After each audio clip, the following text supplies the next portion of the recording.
লোকসভা নির্বাচনের পর প্রথমবারের মতো হাইলাকান্দি সফরে এলেন ইন্ডিয়া জোট সমর্থিত কংগ্রেস প্রার্থী হাফিজ রশিদ আহমেদ চৌধুরী। বিধানসভার প্রাক্তন উপাধ্যক্ষ আমিনুল হক লস্করকে সঙ্গে করে বুধবার হাইলাকান্দি সফর করেন তিনি। এতে হাফিজ রশিদকে কংগ্রেস ভবন, বার সংস্থার কার্যালয় সহ অন্যান্য স্থানে উষ্ণ অভ্যর্থনা জানান কর্মী সমর্থকরা। এর ফাঁকে হাইলাকান্দি ও করিমগঞ্জ জেলাবাসীর প্রতি কৃতজ্ঞতা প্রকাশ করে তার জয় নিশ্চিত বলে দাবি করেছেন তিনি। উল্লেখ্য, করিমগঞ্জ লোকসভা নির্বাচনের পর ধুবড়ী সহ অন্যান্য স্থানে নির্বাচনী প্রচারে ছিলেন তিনি। এরপর গুয়াহাটি থেকে গত মঙ্গলবার করিমগঞ্জে ফিরে আসেন বরিষ্ঠ আইনজীবী হাফিজ রশিদ আহমেদ চৌধুরী।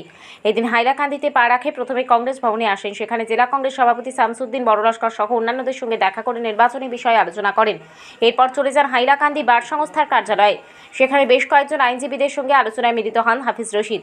কংগ্রেস ভবন এবং বার সংস্থার কার্যালয় উভয় জায়গাতেই উষ্ণ অভ্যর্থনা জানান কর্মী সমর্থকরা। এরপর সংবাদ মাধ্যমের কাছে প্রতিক্রিয়া জানাতে গিয়ে করিমগঞ্জ লোকসভা আসনে ইন্ডিয়া জোট সমর্থিত কংগ্রেস প্রার্থী হাফিজ রশিদ আহমেদ চৌধুরী বলেন, ইউডিএফ এবং বিজেপির বিরুদ্ধে ভোট দিয়েছেন সাধারণ মানুষ, নিজের জয় নিয়ে আশাবাদী বলে জানিয়ে এক প্রশ্নের জবাবে তিনি বলেন, বিধায়ক সুজামউদ্দিন লস্কর বা ইউডিএফ কোনো কংগ্রেসকে সাহায্য করার প্রশ্নই ওঠে না। ওদের কাছ থেকে কোনো ভোট চায়নি কংগ্রেস, বরং সাধারণ মানুষ মতামত দিয়েছেন ভোটের।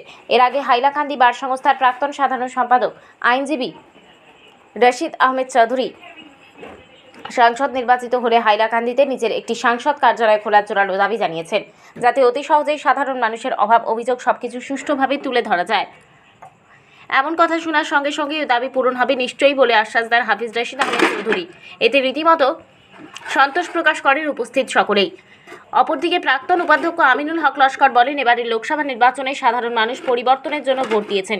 করিমগঞ্জ, ধুবড়ী, নওগাঁও, বড়পেটা ইত্যাদি ইউডিএফ দলের হার নিশ্চিত বলে দাবি করেছেন। কংগ্রেসের উত্থান শুরু হয়েছে বলে জানান তিনি। এদিনের অনুষ্ঠানে অন্যান্যদের মধ্যে উপস্থিত ছিলেন হাইলাকান্দি জেলা কংগ্রেসের সভাপতি শামসুদ্দিন বড়লস্কর, বার সংস্থার সাধারণ সম্পাদক ফখরুল ইসলাম বড়ভূঁইয়া, হাইলাকান্দি জেলা পরিষদের প্রাক্তন সভাপতি আনামউদ্দিন লস্কর সহ বার সংস্থা এবং জেলা কংগ্রেসের অন্যান্য পদাধিকারীরা।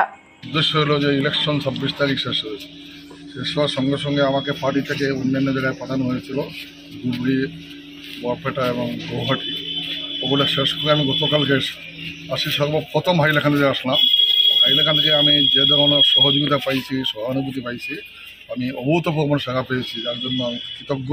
সমস্ত হাইলাকান্দিবাসীর কাছে আমি কৃতজ্ঞ। আর যে আমি দুঃখিত যে সব জায়গায় আমার যাওয়া সম্ভব হচ্ছে না। আমি আশা করব রেজাল্টের পরে অবস্থা বুঝিয়া আমি সব জায়গায় চেষ্টা করব। এখন আমি সবাই সঙ্গে দোয়া এবং আশীর্বাদ চাইছি। আমি স্থলজাগ নয়, কিন্তু মানুষে যেভাবে সাড়া দিয়েছে, অন্তত জেতাটা নিশ্চিত হবে আমি বলতে পারি। রেজাল্ট হবে অতটা তো বলা বলবে খুব ভালো রেজাল্ট। এখনও যেটা খবর অল ইন্ডিয়ায় যেটা দেখা যায় যে জোট গভর্নমেন্ট আসার পূর্ণ সম্ভাবনা আছে। আমি দেখিনি, খুঁজেই পাই নাই। উনি ভালো বলতে পারবে। উনি দুবড়িতে বেশ কয়েকটা মিটিং করেছে আমার আমিনুল সাহেব। দুবড়ি পিকচারটা দিয়া দিলে আপনি বুঝে নিতে পারবেন।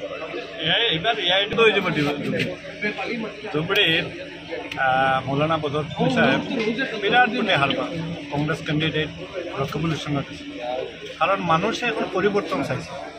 লাস্ট 15 বছর ধুবড়িতে সাংসদ হওয়ার পরে ধুবড়িতে এমন কোনো ডেভেলপমেন্ট কাজ নাই। আর এআইডিএফের মানে সাংসদ হয়ে, সংখ্যালঘুর ভোটে সাংসদ হয়ে বিজেপির সঙ্গে এত মধুর সম্পর্কটা মানুষের সহজভাবে মানে নিচ্ছে। এর লাগে এটা বিরাট একটা এন্ট্রি ইনকামেন্সি দেখা গেছে। আর এবার ধুবড়িতে অনেক ভোটে হারবা। আর তাই 3টাই টিকিট দিচ্ছেন এআইডিএফ টেনে, করিমগঞ্জ, নোয়াগাঁও আর ধুবড়ি।